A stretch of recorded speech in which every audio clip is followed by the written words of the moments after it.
Hello everyone, welcome back to the channel. Hope you are doing well and fine, and in today's video I'll be showing you Webex Meeting how to change background. So without wasting any time, let's just jump right on the video and make sure to watch this video till the end and follow these steps as well. To change your background in Webex Meeting, what you need to do first is simply head over and open up your Webex application and be sure to be logged into your account as well. Then once you are inside the app, what you need to do is simply tap on the meeting link, and then once you're inside there, what you need to do is tap on your camera icon. And then once done, what you need to do is tap on this filter icon on the right hand side, and then on tapping it you'll find an option that says blur right here, or you can also add by simply tapping on the add button and selecting the available options. And once you have selected your option, simply tap on apply and the selected option will be applied on your meeting.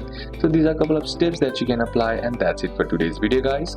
Hope this video was useful to you. Leave a like if it did, comment down any questions that you have, and see you soon on the next one.